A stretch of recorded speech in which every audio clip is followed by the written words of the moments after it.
Hey everybody, welcome to Backyard Blue. 2.0. Just two brothers talking sports and whatever else comes our way. I'm brother number one, by birth order anyway. I'm Blake Miller. My students call me Mr. Miller. Mama used to call me Moose, and dude, we're just not going to figure it out, and it's okay. I'm cool with it. On the other side of the screen is my brother from the same mother. Brother number two, the Hunt Dog, the Hunt Daddy, the Head Hunter. My daughter calls him Hump. Evan calls him Bump. She's been saying it like crazy all the time, man. Bump. Hump and Bump. That sounds like Definitely. a playlist, like a 90s R&B playlist. Hump and Bump. That should have been our podcast name. Hump and Bump. We don't get that much. What do they call? What do they say? Riz. Yeah. Is that the new thing? We don't have enough of that to be like an R&B type show. There was a song from the Red Hot Chili Peppers a long time ago called Humpty Bump, and I thought of that just now. Was not planning to talk about the Chili Peppers and Humpty Bump. Maybe that's a new nickname we need to add to the list.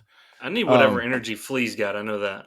Man, there's no way. There's no way. He beats that bass like nobody's business. That dude is wild. He is something else, man.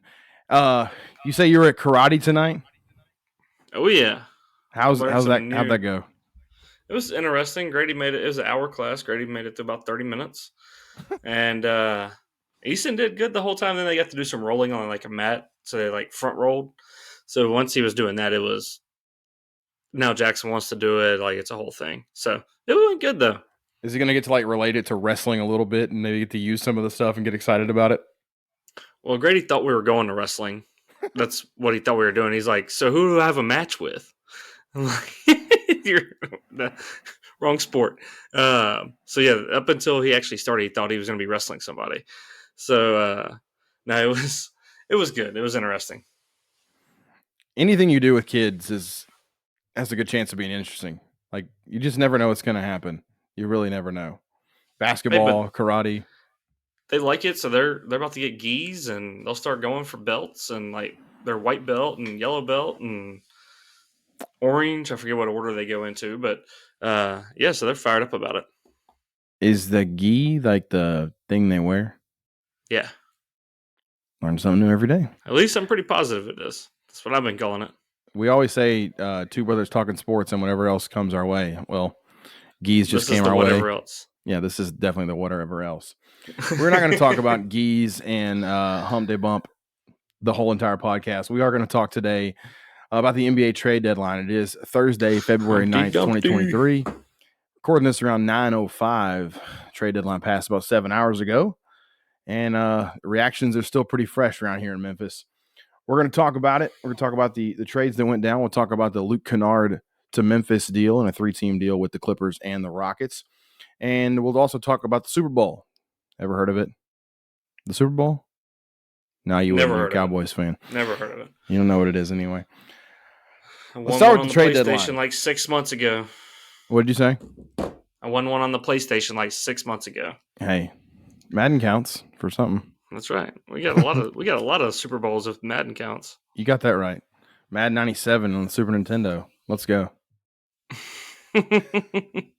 Undefeated. Only thing I remember about that game is you made it snowy and your team had white jerseys. Oh, man. The other team had no luck. No chance. No chance at all. It was just ghosts running down the field. I remember on Madden, the player that I used, I mean, like Tecmo Bowl was Bo Jackson. I never played it, but like I heard everybody talking about it. I know like Bo Jackson was the unlockable thing on Tecmo Bowl. But have you seen the Family Guy clip of that? Oh, I mean, no. Oh, my God. It's hilarious. You got to go back. Peter's just running around the whole field. Like, oh, you can't catch me. Oop, there I go. Oh, wait. It goes on for like 5 minutes, but go ahead.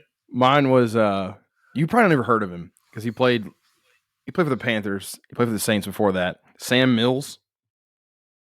I could run middle linebacker blitz with the Panthers with Sam Mills and get to the quarterback every time, running back every time.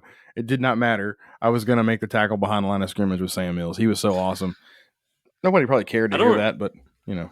I don't remember really any of that game except being a kid at the cabin and trying to figure out how to play, and I just loved doing the snow with white jerseys because about the only advantage I could get. You were like 5, so it makes sense that you don't remember. Yeah. Maybe even 4. It's probably the first game you ever played. I was more of a Frogger guy up there. Great at Frogger. You were Great good, at Frogger. Frogger. Frogger MVP. Let's get into the trade deadline a little bit. The Grizzlies made a move. Maybe not the move everybody thought they were going to make. Maybe it was what you thought they were going to make. The Grizzlies get Luke Kennard, small forward, sniper from the Los Angeles Clippers, a good shooter. The 3-team deal had them send out Danny Green and some second-round picks. I think the second-round picks went to the Clippers. I'm not sure of the exact shape of the deal, but I know the Rockets got Danny Green and John Wall. The Clippers got Eric Gordon, and the Grizzlies get Luke Kennard. Just before we dive into everything, what is your just general thoughts on getting Luke Kennard? I think good. I mean, if you would ask me a week ago with Danny Green coming back or Luke Kennard, I probably would have been 50-50. You keep whichever one. It wouldn't really matter. I don't think it changes where you're going much. But then after watching Danny Green play the past couple games, he looks like Chandler Parsons or early Vince Carter when he came to the Grizzlies, just couldn't move. Like, he looked uncomfortable running. So after seeing that, like, his shot looks fine and he can stand in the corner and hit threes, but he was just going to get eaten up on defense. So I know Kennard's not good defensively, but he's going to be better than that. And just having somebody that can get up and down the floor. I don't know what his role is going to be. I think he'll just be a bench player, maybe close some games with Dillon still on the roster. That's going to be interesting to see how Dillon handles that, because I do think you're going to need that spacing to close games. But all in all, I mean, I think it's a good move. I wish it was like our secondary move, and I know we'll talk more about that. But I just wish we would have done something else, and he was just added depth to our bench as a sniper. Instead, if you're looking at him to come in and change the landscape of this year, I think that's and what we can accomplish. Then I think I don't think that's the move we made. Yeah. I kind of had this feeling like after everybody else made their moves that like the Grizzlies needed to do something big, but maybe they don't. Maybe like even Phoenix or getting Durant, like they have no depth. There's nothing on their bench. They really emptied the whole thing. Maybe it doesn't matter because it's Kevin Durant. They'll probably play. Well, and my big thing about that was Chris Paul hasn't made it to a playoff in the past, 4 years without missing time? Like, you're betting on them being completely healthy, because if one of them goes down, I mean, if Chris Paul goes down, maybe you can survive with Payne if he gets back. But, I mean, they just have – you're relying on those three playing 35 to 40 minutes every game. And, man, that's a lot to ask for Kevin Durant and Chris Paul these days. I mean, Durant's still not back, and then we know Booker has had plenty of his health issues. He just came back, Tuesday? Yep. So, yeah, it's just kind of wild. I don't think he played tonight. What do you say? I don't think he played tonight, Booker. Yeah, I didn't check specifically tonight, but it would make sense that he didn't. That's a lot. It feels kind of like a desperation move, but what a move for the owner, the new owner, Matt Ishbia, to take over earlier in the week, and then within a few days. No, they had the press conference yesterday. Yeah, it's crazy. Wild. Absolute insanity. Good for them. I kind of felt like because of those moves, I wanted the Grizzlies to do something bigger, because I kind of feel like that's our competition and they're stepping up a level, and the West just got a little tougher, which I think if we had been saying back and forth, like the West seemed easier this year, and maybe it is as tough as it usually is now after some teams kind of bolster their rosters. Now, I do think he finally provides you with some real wing depth. Currently, I felt like we just had Dillon that you, air quotes, trust as a wing player outside of Desmond Bane. And that you were hoping you would trust Zaire. You were hoping you could trust John Conchar. You're hoping that maybe one of these rookies, Roddy LaRavia, steps up and becomes something. Maybe you hope Green became something. So far, you've gotten nothing outside of Brooks. And what Brooks has given you has been questionable too. But we'll say, like, he's a proven NBA starter. He's an NBA starter. Like, we trust him being on the floor. He's a real NBA player. We didn't have anybody else beyond that to play that position. So I do think today, getting Luke Kennard to put in that rotation, it makes me feel safer if Dillon goes, like, just is not him, cannot get out of the slump. It makes me feel better if Dillon gets hurt. Like, we have somebody to plug in there. Like, if Dillon got hurt, we're playing Conchar at the 3 in the playoff series, and that's terrifying. Like, absolutely terrifying. At least with Brooks, can kind of hold the fort down and stuff. But a real wing piece in the lineup, has me pretty excited. Is that your general feeling too? Yeah, I mean, like I said, he adds some depth to the bench. His defense is awful, so I don't know how much you can play like him, Bain, and Ja together. Um, like they're going to really have to play with their rotations and figure that out. Mm-hmm. Just because really, like Dillon's our only feels like plus defender on the wing, which Yeah. worries me. Bain can hold his own, but if he's got to go up against Durant or Booker or LeBron or somebody, he's gonna get eaten up. Like he's just not that defender. Uh, in the same way with Kennard, I like to see them, maybe do something in the buyout to, buy somebody or somebody gets bought out, maybe pick them up. They can help out a little bit defensively.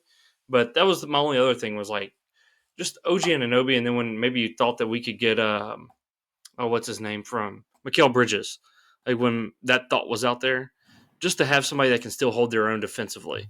That's the thing that worries me the most. The one I fell in love with the idea of, anyways, was DeMar DeRozan. I know he wasn't the 3-point shooter and stuff, but he was the one that I just kind of, as soon as I heard it, I got so attached to the idea of having DeMar DeRozan and maybe even like bringing Caruso along with him. There's so many guys out there that I was like, I'd talk myself into being a member of this team. And like you said, I kind of was hoping this would be like the secondary trade and they had something bigger lined up. But I mean, nonetheless, they're better today than they were yesterday. Kennard, I Absolutely, think and you didn't Kennard's a give up anything. significant upgrade over Danny Green, and they didn't give up anything. You're right. They did not give up anything of consequence. Ultimately, this comes down to like they gave up Melton and a couple of second-round picks to get Roddy and Kennard, who is signed for a couple more Yep, year at least. that's the big thing. Yeah, If he's and good, you like, got him for 2 years and a team options on one of them. So and it's a tradable contract too. Like that's a contract that can help it's match a mid-level salaries of somebody exception. bigger. So I I think it's a good move. It's a good marginal move, and they don't mortgage the future. I still think this team moves more. Now we're seeing a pattern. They want to move more in the draft than they do anywhere any other place. So maybe that's what they do. They use these picks and maybe some of these contracts to move up in the draft and take a bigger swing on somebody else, a cheaper swing on somebody else contract wise. Anyway, after they have all these big extensions kicking in and stuff, maybe that's part of it. But I do think this puts pressure on a group of guys. I feel like we have now in Memphis 9 guys you trust, generally speaking. Adams, Ja, Jaren, we'll say Brooks ish, You got Bane. to Your say starting Dillon. 5. Brooks is a real player. Like he's a real NBA player. Got to say And we I think trust he'll be him. better after this trade deadline. I Knowing he's freaking hope so. here, I think he'll be out of his head. His offense is never going to be great, but I think he's been in his head for a month now. Maybe so. We add Tyus to that list, Brandon Clark, Santi Aldama, and now Luke Kennard. I think we've got 9 guys we trust. I think you need 10. So I think this Not in like the really, playoffs. I maybe, I don't know. You might be right. We need 9, but I feel like we want a 10th just in case something happens. We want somebody else to step up from this group. This only works if we're all healthy. I mean, obviously, injury would stink for any team any year, but it really puts pressure on a group of Zaire, Roddy, Laravia, and Jitty, even in the regular season, to step up and be something. And I would include Tillman in a group you trust too, but he's like just kind of a When Adams Adams comes back, he's replacement. out of the rotation. Yeah, exactly. Yeah. He's got a job to do right now, and once his job is done, he's kind of back out of the rotation. You're right. Yep. But I just think it puts pressure on Zaire, Roddy, Laravia, and Jitty to step up. Do you have a preference on who steps up from that group or somebody you think will step up? I mean, in the perfect scenario, I would want Zaire because he's 6'10", growing, and can be the most dynamic player. I don't care who steps up. I don't care if it's Roddy. I don't care. It's not going to be Laravia. For some reason, he is so timid when he gets in an NBA game, unless it's like trash time and he's playing against equals. He's tearing it up in the G League. Like he's doing what he's supposed to do down there. He over matches everybody in the G League and can do what he wants. And so, but I don't think it's gonna be him. There's just something right now, a block on the NBA level that he's just timid. He won't take open shots. I don't know what it is. Honestly, like if I was gonna say somebody that's gonna be steady and he has such a low ceiling, it'd be Conchar. I'd probably trust him before anybody else. really only because he's going to try to go in and get rebounds. He's Yes. going to hustle. Most of the time, he's going to do what he's supposed to defensively. Now, he's not athletic enough to guard guys one-on-one, and they can search him out on pick and rolls, but he's still going to do what he's supposed to do. And if you can hide him a little bit, you maybe get away with it. And offensively, at the beginning of the year, he shot fine. And again, he's a coach's favorite player because he's going to be where he's supposed to be all the time. And so if I had to bet on one of them being consistent, it'd be him. In a perfect world, it'd be Zaire. I think I'm with you. Maybe this is not like a long-term thing. I really like David Roddy. I saw some people hating on him today, Anthony Sane being one of them on Twitter, just like talking about how he's garbage and stuff. And I'm like, he may not be able to contribute this year, but I'm not ready to like punt and say these guys are done. And he was like saying everybody knew Santi was a hooper last year. I'm like, no, we didn't. There weren't many people. There was flashes, but nobody was saying, "Oh, he's going to be good next year. He's going to be a fill-in starting four for us." Exactly. And I don't think I think this trade deadline shows they're not ready to punt on that younger group. We'll get back to them later when we talk about the buyout market, because I do think the fact they held on to these guys is pretty significant and might affect how the buyout market actually goes. Overall, I'm kind of with you. I was hoping they would do something else, and this Kennard move is secondary, but overall, I would say I'm giving a thumbs up. It's not a jumping like up off the couch thumbs up. It's like an Orange Cassidy thumbs up. Yeah, no sell thumbs up. I could get down with that. But it's it's not the biggest thumbs up, but like it's a positive. It's at least a step in the positive direction. And they're freaking second in the West, so maybe they don't have to go as far as we think they need to go to make these moves. They're already pretty good. Let's not forget that 3 weeks ago that we were ranked number 2 in ESPN's power rankings, and I think we were 3. It was Boston, Denver, us. Mm-hmm. But that we had real NBA championship aspirations. Yeah. And I know we had a bad stretch. I think our losing streak would have ended at 4 or so if Steven Adams would be healthy. And then we lost him, and it was like they were trying to figure out rotations, and it's led to this. I think we see how the next week goes up until the All-Star break. You got a tough road. You got Minnesota coming in tomorrow, Boston on Sunday. You got the Lakers next week, who I think was the winner of the deadline. But I think let's see where we are at the All-Star break. But if you rattle off 2 or 3 this week, have a winning record for the week, people are going to have the same conversation that we're legit contenders. And you've already built up enough lead that you should get home court advantage.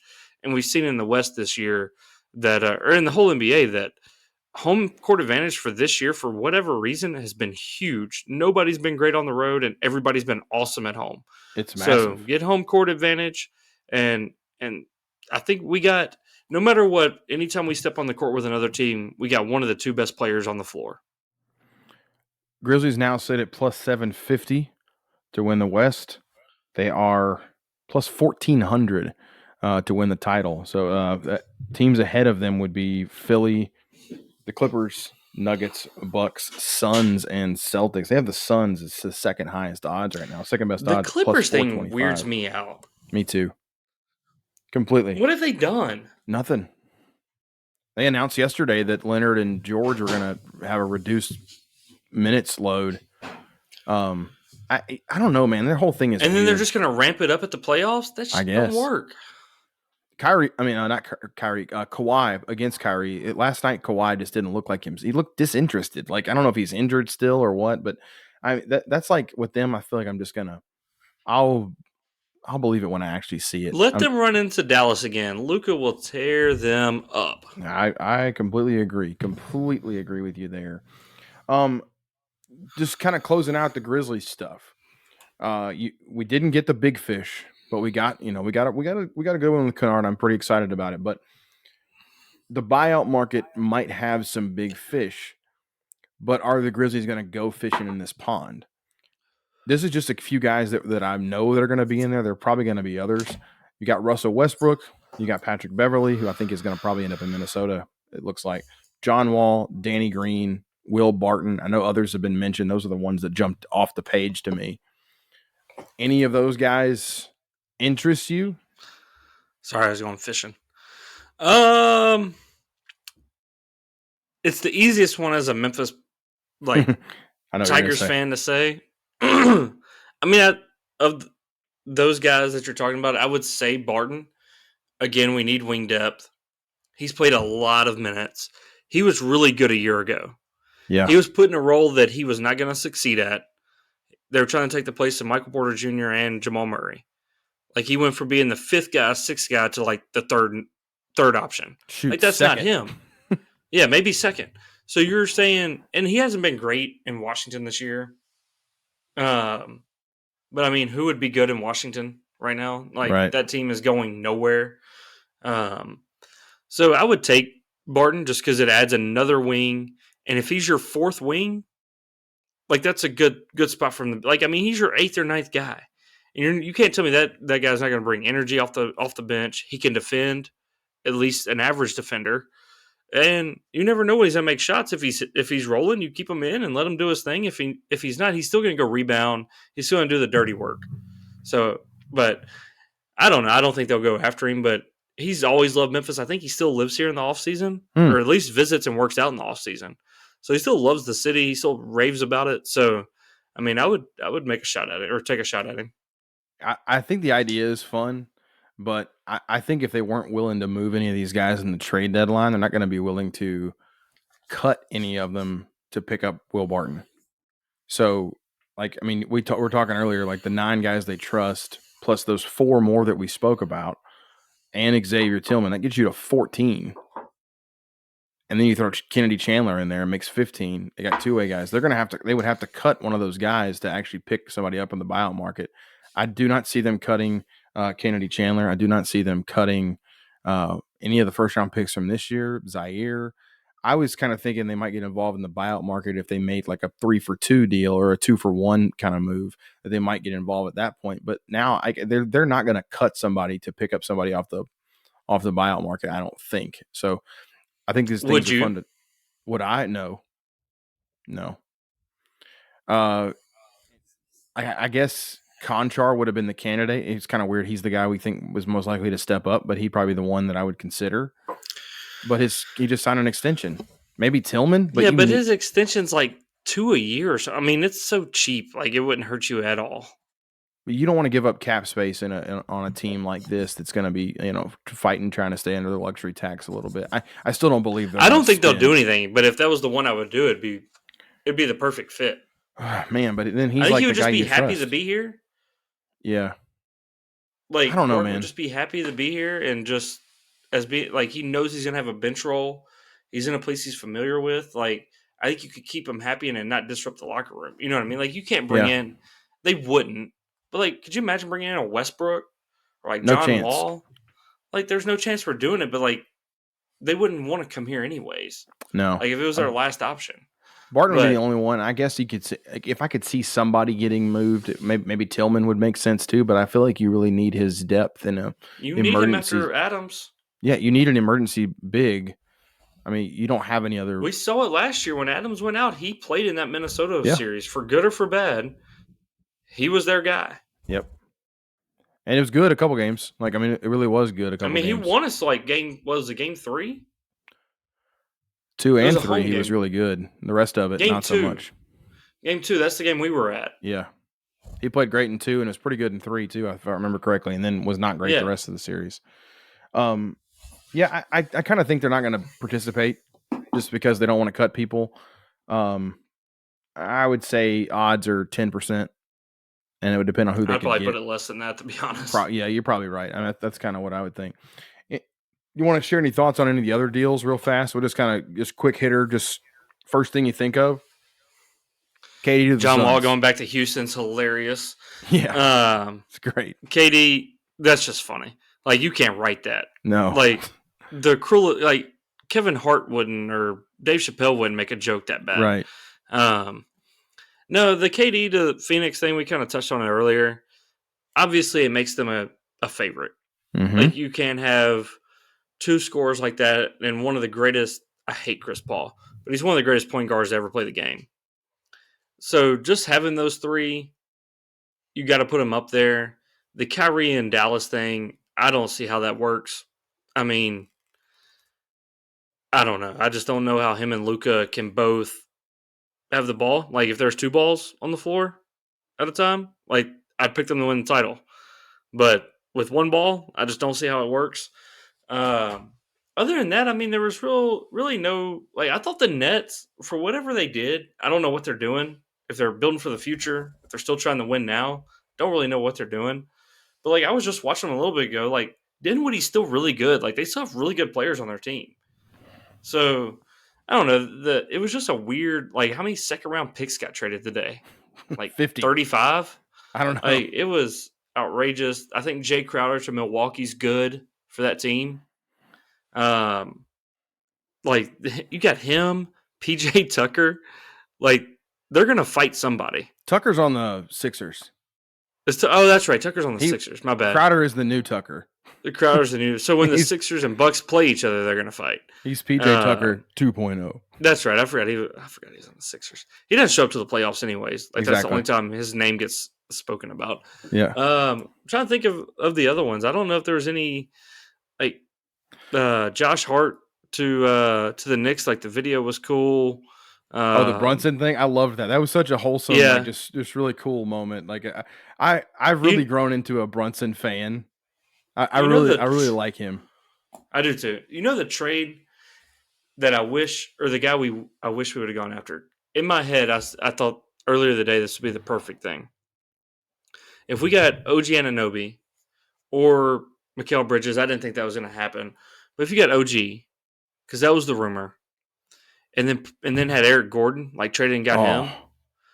Like if you want, like that would have, I think people would have been talking about the Grizzlies as an NBA contender. Because if you bring Eric Gordon off the bench and OG in the starting five, ship off Dillon wherever he needs to go, I think that would have been, like that would have been my A+ trade deadline day. I feel that way. Gordon's a secondary ball handler too, and I think that's important. Although he did kind of like choke away the Rockets game last night with fouling De'Aaron Fox at the 3-point line. I think that was shots to see you later. Yeah. That was like my parting gift. Yeah, my parting gift. Here's a loss to help your tanking cause, Houston. There you go. The one we haven't talked about that I do think we need to mention on our pod is the Wolves, Lakers, Jazz 3-team deal. This is the other big one, I think. This is one that one happened like so long ago now that I almost forgot. Like that's bad. There was so much that happened between that one and the last trade. It was wild. like a 7 p.m. move last night. Like sitting down at the dinner table and I see this, and I'm like, oh man, like all the guys that I potentially wanted, not all of them, but a lot of them. I was like, I was kind of hoping we got that guy and that guy too, not him. But how did the Lakers do it? I don't know, man. You feel that way about the Lakers all the time. It's like, how did they talk somebody into doing this? Like it feels like is Adam Silver giving them a little pat on the back saying, hey, thanks for keeping our franchise great, man. We got. If I was Denver, because the best they're going to be able to get to is probably 8 in the play-in. I don't think they're going to get to the 6-7 or the 7-8 seed. Yeah. So they're going to play for the 8th seed, and then if they got the 8th seed and Denver's number, I would be scared to death. Yeah. It looks better than it did yesterday. I know that much. Like now, I think I saw a stat where before the trade deadline, they had 3 players that shot over 35% from 3. Now they got 6. It's absolute bananas. And that's what you put about LeBron. That's what you put around LeBron. Yep. And say, here's the ball. You're the point guard again, because he will be the point guard. Yep. And you're just surrounding him with shooting. Like, they couldn't have had a better trade deadline. I think they really did a great job there. And I think Darvin Ham's going to be able to coach it the way he wants to, in a pretty good way. And they're scary. I would not want to face them in the first round. But they got to make the playoffs first. I mean, they're 13th right now, I think. So it's like they've got to have to.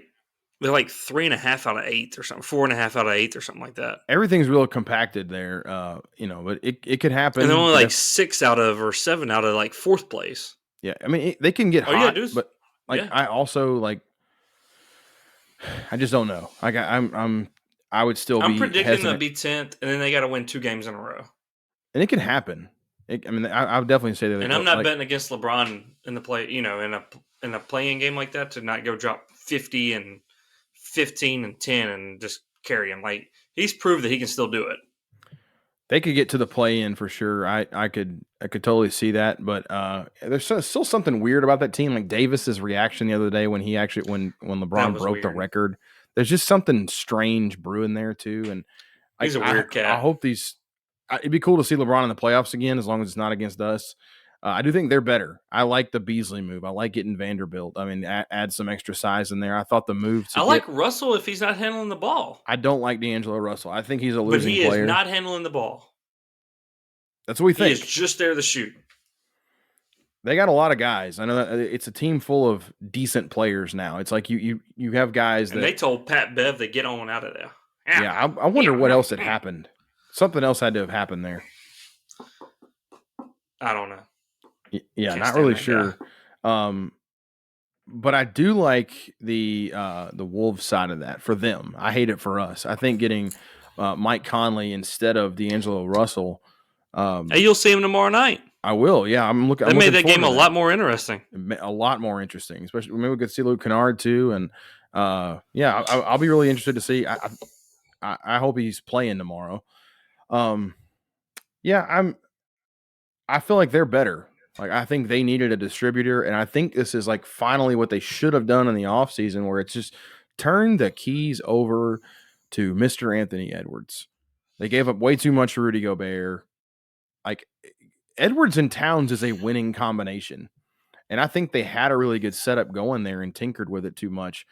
Conley might be able to bring the best out of Gobert. They were really good together in the pick and roll in Utah. I would be interested to see that. I hope it doesn't happen just because Minnesota is a team that I think is a tough matchup. They're a good team. They're one of those teams in the West is so compact. I don't want to see them. Exactly. But I feel that way about everybody in the West now, really, for being honest. Like the whole West is tough and every series is going to end up being a dogfight. My other moves we're talking about just really quick.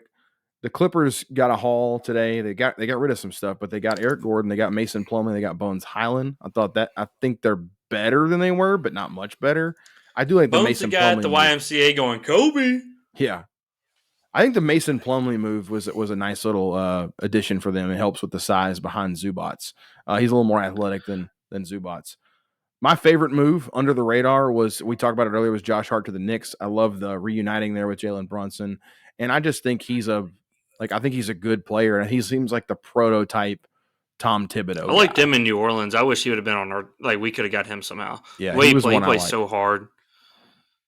And he's like a better version of like what you love about Conchar, that he rebounds. That dude had like 14 rebounds the other night. I mean, he's super athletic too. He crashes the glass. I mean, yeah. he was like their second best rebounder. He really gets after it. I like high effort, high energy players like that. Any other thoughts on the trade deadline before we move to the Not Super really. Bowl? I think that's it. I predict Phoenix won't win the NBA title and won't win the Western Conference. That's what I think too. Yeah, I'm with that. Phoenix will not win. I would say that if I could, I don't know what the bet would be on it, but I do not think they'll win the West. I do not think they'll win the title. I think they do not have enough. If Denver ends the number 1 seed, which like they're on course of locking that up, that is a hard place to have to go win a game. Mm-hmm. Like that is the hardest place to go win a game in the NBA.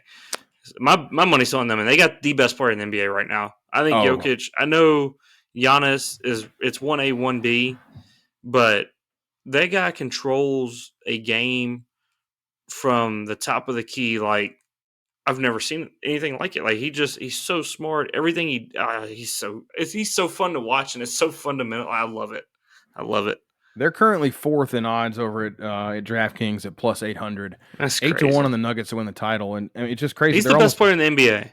Yeah, they're almost double the odds of. But because he's chubby, they're almost double the odds of the Suns, and I think that's pretty good value if you're looking for a team in the West. They do have the second best odds in the West. The sports books are chubbism. They got some chubbism going on. Maybe we all do a little bit, but I see it when I look in the mirror every day, so I'm used to it. I'm good. I like Jokic. Like he's like Superman Marc Gasol. Yeah. Oh man, he's so awesome. He's something special. One quick thing I wanted to say before we move to the Super Bowl thing was the kind of the elephant in the room with Dillon Brooks. The fans booing him on Monday night. Now, I think that happened. Wasn't that booze. It wasn't that bad. Honestly, people are making a bigger deal about it. But the other thing is that like the players heard it, and I think the fans like have every right to do that. I won't do it myself. I'm not going to boo my own team. I'll yell and say like, God, what are you doing? Why are you shooting that shot? Can you hit one finally someday soon? Can you hit the broadside of a barn? Can you stand next to the ocean and throw the ball into it? I don't know, but I'm going to crack jokes and murmur about it, moan about it. But you probably won't hear me booing. I hope that now that he's here, we know he's not leaving. I think the boos came from the fact that fans want him gone, but now he's here, and I think fans need to be supportive because if not, like this could You be only make it worse. one of those moments that leads to the clock starting to tick for Ja. Oh, they hate Dillon. Yep. They see how much he busts his tail, and I bust my tail too. They must hate me too. That kind of thing. You got to see like maybe the fans are not appreciative. That kind of thing. You don't want to see that. You don't want him to sour on it. I will be standing and cheering for Dillon Brooks tomorrow because he will be a Memphis Grizzly for the remainder of the year. So, and I was ready for him to go. I guarantee you tomorrow the cheers will be louder than anything else for Dillon Brooks. I hope so. I hope he gets I hope everyone stands when his name is called. It won't happen. And honestly, it was more groans and just, oh, he's shooting again, than boo. Like, it was just like people were letting go of like that deep breath. Just like, here he goes, he's shooting again. Like, I think it was more of that than it was just, boo, you suck. Yeah, a lot of some people who were there were saying it wasn't as bad as people made it sound, but there were definitely some people doing it. Anyway, we'll see how that goes. I'll report back on Monday what it was like on Friday. Looking forward to going there tomorrow night. I do want to before we get out of here, I do want to talk some Super Bowl. So we're gonna take a break and we'll come back and talk about the football game happening on Sunday. Yeah, Super Bowl. I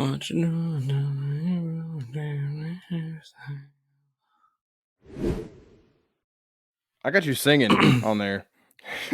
little humming there. Nice little transition. Just off in my own world. That's what we're doing. It's okay.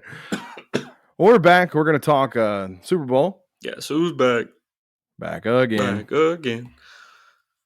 I was going to see if you're going to keep going. I was just going to let it happen. Tell a friend. All right. Enough of that. Let's talk Super Bowl. Just a kind of general preview of it. I'll just go right into it. Who you got? Who's back? And why? You're still going. Who do I have winning the Super Bowl and why? Is this what I want to happen? Can I first answer the question by who I want to win? You want the Eagles to win. So you know where my allegiance lies before we get into this. I want the Chiefs to win. Said it 2 weeks ago or 3 weeks ago, 2 weeks ago. Or was that Monday? Whenever it was. I want it's been a while. Chiefs to beat the Eagles because I hate the Eagles. They're they're the most hated team in the NFL, according to me. So I want the Chiefs to win. Who do I think is going to win? I think the Eagles will win. I've said it. It was the same thing. It's like deja vu from the Tampa Bay Chiefs game in the Super Bowl a couple years ago.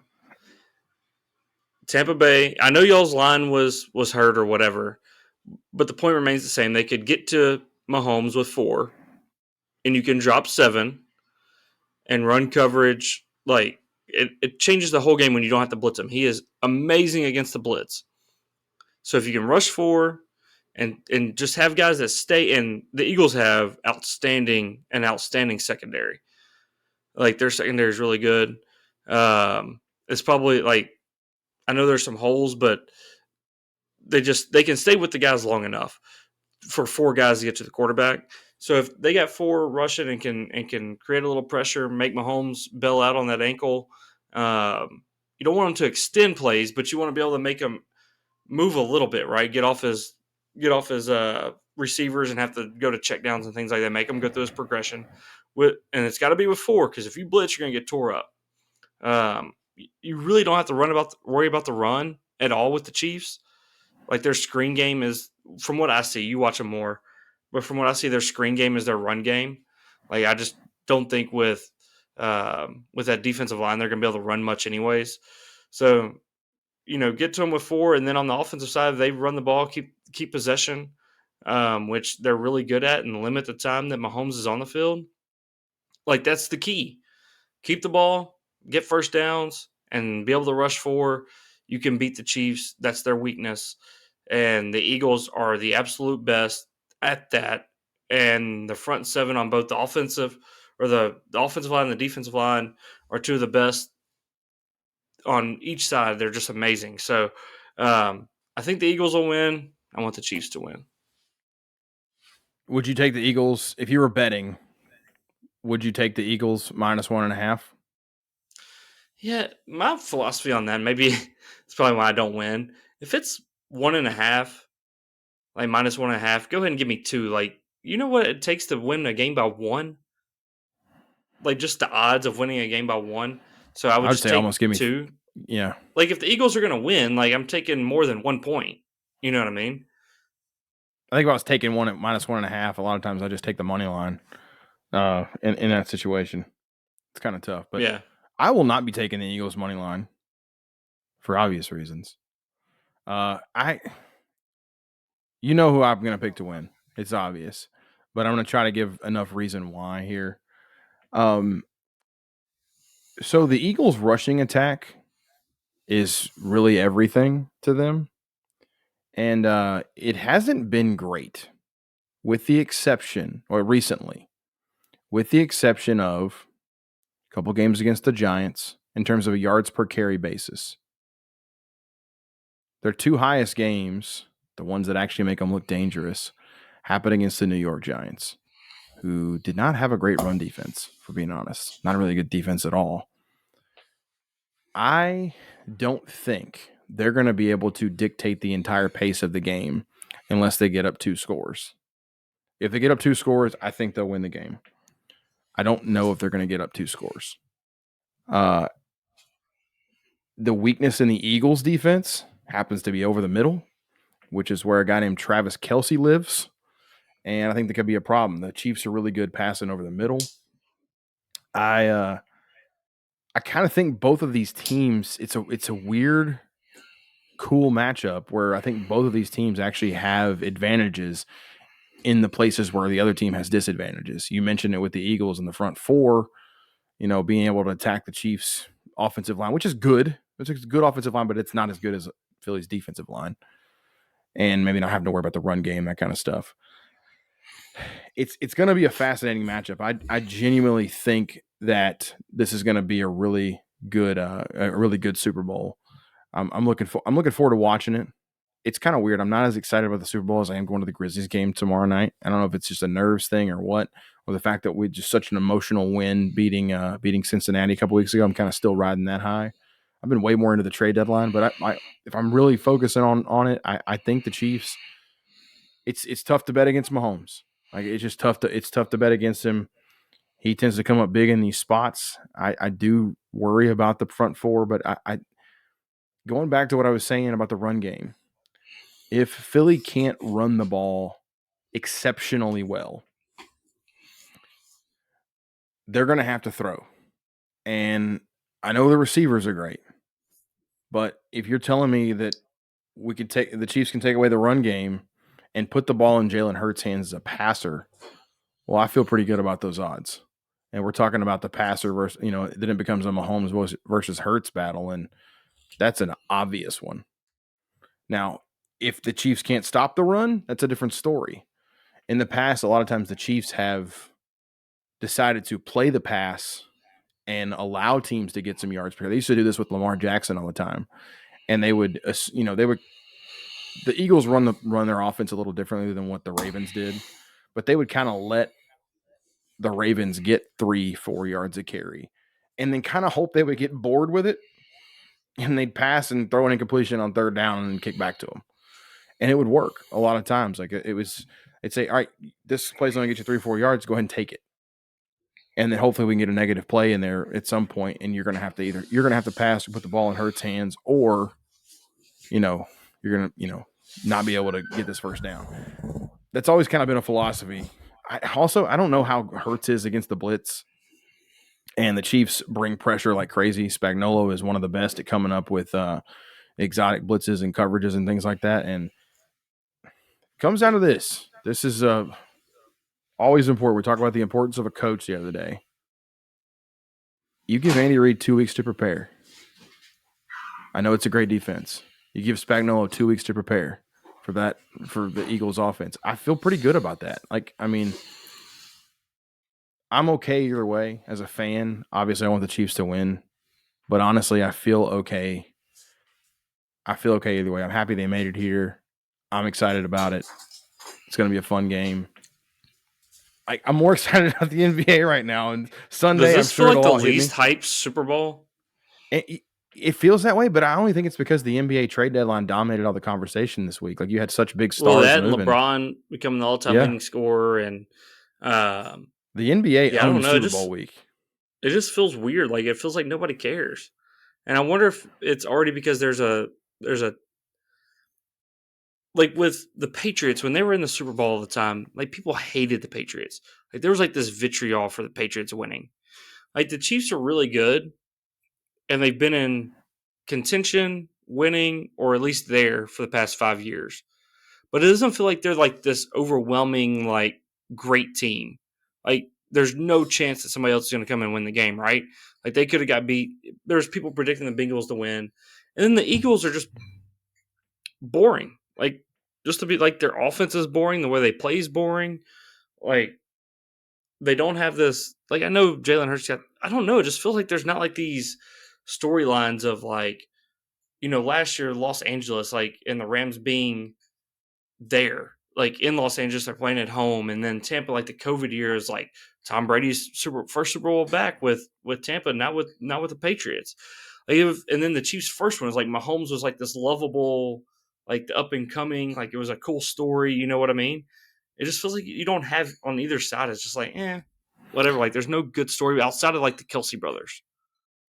I was going to say, I think this is one of the most, like, chock full of storylines Super Bowls ever, especially like the two top ones. Big story.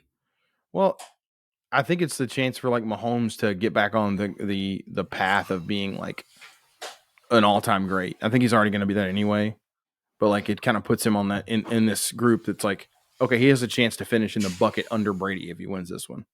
It's like kind of, but it also, to me, just shows that, like, even though Mahomes is the most popular to, like, kids, Mahomes is not as popular to, like, mainstream. I don't know if that. I don't know. I guess I have a skewed view of it. I can't put myself in just straight mainstream casual viewer. I think he's the face of the NFL. I mean, he's the face of the NFL. He's the most popular player in the league. He will be, but he's still, like, Brady's, until he retired, was the most popular player in the league. Like, it wasn't close. Like, by far, like, nobody's on that level of Brady as far as being popular. Like, he's the most popular guy as far as football goes in the world. I really don't think the matchup has much to do with it. I think it's the fact that the NBA was so dominant this week. This just seemed like an odd, like, wildly entertaining week from the NBA with Durant, with Irving, with, Westbrook and the Lakers, and then LeBron doing what he did, breaking the scoring. I do wonder if there's some steam, though, like, of the refs and, like, the way the two championship games turned out. I don't think so. I do wonder if that's any of it. I mean, maybe we're not as excited about it, but we're also kind of in the position of being a fan of a contending team in the NBA and being glued to the trade deadline. True. And I do think that's been the dominant news story, especially in our. But I will say, even watching McAfee earlier, like, he said this is like one of the most, or like the least hyped Super Bowls that he remembers. It's just a weird thing. But then, like, watch it on Sunday, it'd be like the highest rated game ever. Well, yeah, but maybe it doesn't Super need Bowl, the hype. Maybe it's such a good matchup that it doesn't need the hype. The most exciting thing I'm, for the Super Bowl that, like, I'm ready for is Rihanna. Like, I am ready for the halftime show. Spoken like a true Cowboys fan. The halftime show is going to be great. No, that's speaking of a true Rihanna fan. Yeah. All right. Let's talk. We got enough about the actual game itself. Let's talk about some props. Let's just go rapid fire on these. You ready? All right, I'm gonna write them down. Okay. Who will win? You got the Chiefs. I'm gonna go Eagles just to be different. I don't want them to win, but I'm gonna go Eagles. Okay. Number 1, who will win Super Bowl 57? I got the Chiefs. Hump's got the Eagles. All right. Number 2, who will be the Super Bowl 57 MVP? Because I got the Eagles, I'm going to go Jalen Hurts. I feel like I have to go Patrick Mahomes. Yep, But I already if I had were you wrote down picking, for that. we almost need like a second category. Like if you had to pick a non-quarterback, who would it be? I would. Is Travis Kelce too easy too? I feel Chris Who Jones. was the one that I heard people talking about was Gainwell? Yeah, it'd be such You long said Chris odds. Jones, right? Gainwell. Yeah, like if you're gonna bet odds, like he'd be one. Yeah, if I was going AJ longer on Brown. that non-quarterbacks, I'd go. But you got Mahomes, I got Hurts. Okay, go with that one. Which team will score first? Chiefs. I'm going to say Philly. If the Chiefs win the toss, they always defer, and they kind of stink defending first drives. All right, will the first score be a touchdown, field goal, or safety? Field goal. I'll say touchdown. Which team will win the first half? Eagles. I think they have to be up at half if they're going to win. I'm going to say Eagles as well. Especially if the Chiefs defer, kind of going along like same line. It's all in a coin flip, but they can be trailing in half and still be in kind of control of the game. Over or under 50 points scored. The over actually sits at 50. The total actually sits at 51 right now, but the prop sheet that we're using has 50 on here. Over or under 50 points scored. I'm going to go over. I'm going under. I think we're looking at a lower scoring game. These defenses are both really good. Which team will cover the spread? Eagles -1, Chiefs +1. It's let's say the actual accurate spread right now. Eagles -1.5, Chiefs +1.5. Yep. I'm gonna go Eagles. Chiefs. I think they're going to win. They're obviously going to cover the +1.5. Yep. Which quarterback has more passing yards? Mahomes. I'm going to go the opposite way on here, and I'm going to say Hurts because I think by the fourth quarter they're going to have to throw. The script that I have in my head is that the Eagles will be winning at half. The Chiefs take over in the third quarter. You know what they say about overthinking bets, right? Oh yeah, I'm totally overthinking it. What are we betting on this, or are we just guessing? Another 6-pack. Yeah, double or nothing. Let's go. All right, over or under 6.5 total touchdowns. Trying to do some math in my head here. I'm going under. I'm gonna think. I think it's 6 on the dot. I'll go over because I got the over on points, so I feel like I kind of have to. That'd be a lot of field goals, a lot of wasted possessions there. Did not score touchdowns. Next one. Which half will have more points? First or second? Second. I'll go second. Will Travis Kelce score a touchdown? On? Yes. Yes. I'll go yes. Will A.J. Brown score a touchdown? Yes. No. Will any non-quarterback score 2 touchdowns? Negative, Ghost Rider. I'm going to say yes. And which player? Non-quarterback. When any non-quarterback score 2 touchdowns? I feel like Kelce would be an obvious one. I think Pacheco could happen. You know who I think could actually do it if the Chiefs are behind and having to throw, who could be a fun bet for 2 touchdowns is Jerick McKinnon. He has a nose for the end zone. Totally happen. I could totally see Miles Sanders doing it too. All right. Will there be a defensive or special teams touchdown? I'm going to say yes. I'm going to say no, just because I just feel like there's always some random stuff that happens in the Super Bowls. Yeah. Patrick Mahomes over or under 295.5 passing yards? I'm going to go under. I'm going to say over for... I think if you're the Eagles and want to win, you got to keep them under that. Yeah. I'm going to say over. I think he's just over 3. Jalen Hurts over under 237.5 passing yards. I'm going to go under because if they're going to win, they're going to have to run the ball a lot and keep possession. I'm going to say over. I got a feeling that at some point they're going to be trailing. I think it'll be late in the game and they're going to have to throw. And the Chiefs are really not great when they get in those situations, when they have to kind of be in like preventative defense. It doesn't work out great for them. So I'm going to say he goes over that number. Isaiah Pacheco over under 48.5 rushing yards. All right. Can I just say that This dude, I feel like, is like the dog that's more bark than bite.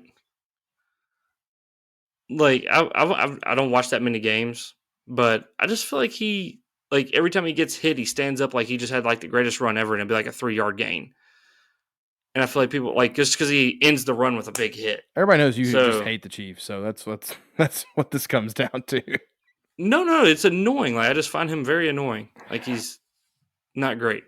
So I'm gonna go under.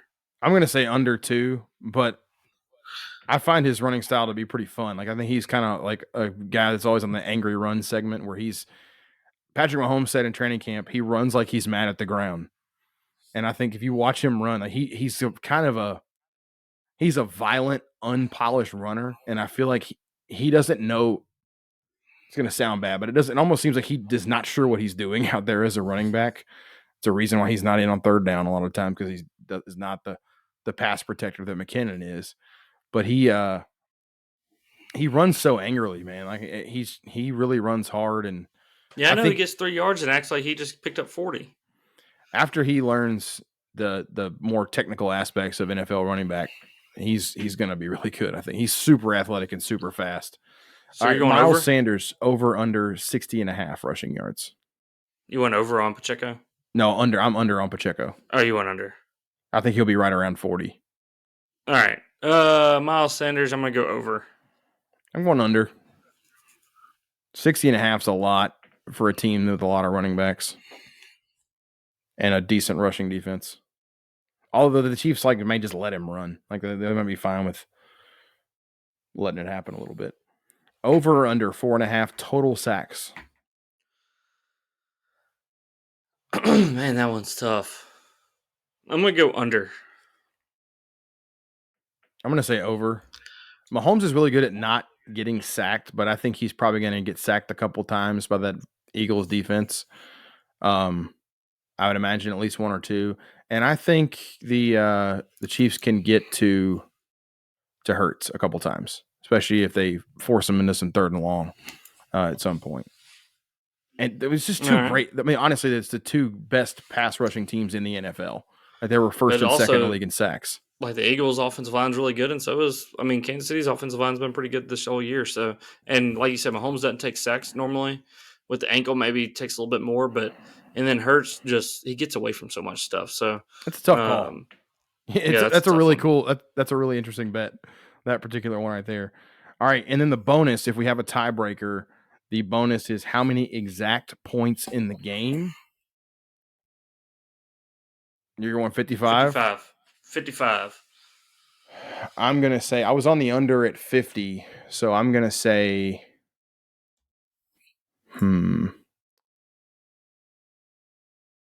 going to say 48, 27-21. I got 31-24. I could see it. I could totally see it. Chiefs have the ball last possession. Mahomes can't throw a touchdown on the last second throw. You would love that, I'm sure. I think it'd be off. I'm telling you, I want the Chiefs to win. You're going to be like mad either way. I think you can't stand the Chiefs. I'm so excited for the halftime performance. There was odds on Rihanna's first song she's going to play. And I forgot what's my name? I realized how few Rihanna songs I knew when that happened. I'm like, I know the new one from Black Panther. Oh, she'll be great. Yeah, I think she's gonna pull. Too. She's gonna bring out people like Jay-Z's coming out. Like I don't know, she'll have something like if she'll probably bring. I hope she brings Paul McCartney out and does 4 or 5 seconds. You can't bring out Kanye. You can't bring out Kanye. But I feel like she knows so many people, and they said it's gonna be like a celebrity type performance. So I feel like it's gonna be like that. I don't know. She'll kill it. I'm excited. Bonus question: what is your favorite Super Bowl halftime performance? So like everybody says like Michael Jackson, Prince, like those are like the 2. I don't really remember many halftime performances. Like the one that I remember is Beyonce and the Justin Timberlake thing. Oh yeah.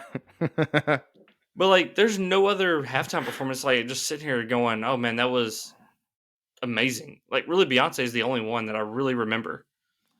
I thought Prince was great. But Like see, I wasn't. you weren't that old when that happened. Yeah, And I don't think you had the appreciation for Prince yet. I think I I didn't just really had know it. any Prince songs at all. Yeah, it is The great. most I knew about Prince, when did he do it?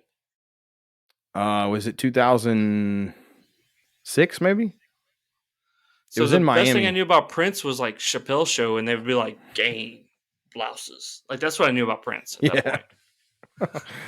point. Okay, one more question. Someone who hasn't done the halftime show but would be good at the halftime show. You're asking the wrong Taylor Swift. That's what I think. That's what I was gonna say. Yeah, that But was gonna be like mine from too. my point of view, like Luke Combs, I think he could do it. I honestly think he's like, to I me, think he he's has enough probably the only country crossover. star right now who's big enough. He With has the enough crossover. yeah, he's got crossover for sure. Big appeal. Rap stinks live. So Yeah, except for like Dr. Dre last year was cool. That is one that I did enjoy. that one was good. Was Dr. Dre, Eminem, Snoop. Like that was good. But really, like rap's terrible live. Um, Could Nobody Drake cares be about decent? rock music. I still think rap's just terrible because they don't. There's no performance. There's like no singing. Like there's no Yeah, like this. It's all behind like a audio. Like it's just um like nobody cares about rock anymore. So like what rock band's gonna come out and be great? I think the Foo Fighters are Um, the last rock band that could do it. but even still, like that's just not the venue or time or place. You know what I mean? Yep, I thought the weekend would have been really good, but I did too. his was. It I was didn't like it. okay, It was but all right. not awesome. Like you need somebody like a Beyond. Like well, now that we're talking about it, like I remember more of them. But like even the J Lo one was good. But it's because like I feel like they're performers. Like they're performing to it's a whole different thing. Like I'm that still Jimmy from genre, the like block. Beyonce, J Lo, like Rihanna. Like it's a totally different genre and totally different type of live performance. Yeah, I'm having a hard time thinking of anybody that could do it like on their own. Like probably Kanye before all this crap. Yeah, he could have. Because he could have brought out so many people to do it. Yeah, I really don't. I can't think of anybody else that I would feel like awesome about that hasn't already done it too. Like Timberlake would be really good if he had it just for Yeah, himself. like John Mayer, he's popular, but I don't think he feels like Super Bowl halftime-y. Like he's somebody who would appeal to a lot of people. He'd be very Princey though. Yeah, but that worked. Usher. Yeah. And sing to the losing team. You got it bad. These are my confessions. Yeah, I could see it. You make me wanna. Mm-hmm. Yeah. All right. Hey, one more thing before we get out of here. Special shout out to a couple of former students and players who I taught back at Barris Chapel, who were both nominated for the Player of the Year in the state of Tennessee. Mr. Basketball nominee Seth Granberry, former Barris Chapel Wildcat. I want to give him a shout out. He was a good player as a sixth grader, but he's really made an even better player out of himself. And I'm really impressed with what he's done. I keep seeing his name out there. Good on you, Seth. Proud of you. For sure. And Mallory Collier, she is a center for the Bartlett High School girls team. Shout out. And she is headed to North Carolina State. She's nominated for the Miss Basketball Award for the state of Tennessee. Out. And I actually talked about her to Avery the other day. And I remember her when she came out for the basketball team in sixth grade. She was tall, and she you could see the potential, but she had a long way to go. And I've never seen a kid put in as much work as Mallory Collier has since she was a sixth grader. When she was like, her job was just to stand there. We would talk about like fouls and stuff. I can't say enough about the coaches that were out there that worked closely with her, about her family and how much time they dedicated. I mean, she's been to every camp imaginable. Like she really made a great player out of herself and had gotten herself a scholarship to North Carolina State, which, last year, I think when she signed, they were like number 3 in the country at the time. In the top 25. It's a great basketball program. Looking forward to seeing what Mallory does and looking forward to seeing what Seth does. Just really proud of both of them, former students. Got to watch him play a lot of basketball at a very young age, and doing Bears Chapel proud, man. Doing the That's hometown, awesome. the home school. Really proud. Good on you guys, and keep doing your thing and representing and doing your thing. Good job. Way to go. Absolutely. Shout out. Shout out, baby. Anything else That's before we get out awesome. of here? That's it. Let's go. Enjoy the Super Bowl. Enjoy the Super Bowl. There should be a good reaction Monday either way. Yeah, it's either going to be a celebration or a therapy session. We've already done one of those therapy sessions, so maybe we can have a celebration. Yeah. You'll be wanting to record at 5 a.m. on Monday if they win. I will record Sunday night if we win. It might be a solo show, but I won't be in a state of mind to do that. We'll see. We'll see. As Hank Williams, I'll be in a country state of mind. Yes, sir. All right, man. Enjoy the Super Bowl. I'll talk to you soon. I feel like I did a lot of singing. That was a very musical episode. Felt right to close. A little karaoke going on in there. We're gonna get some words to this exit beat.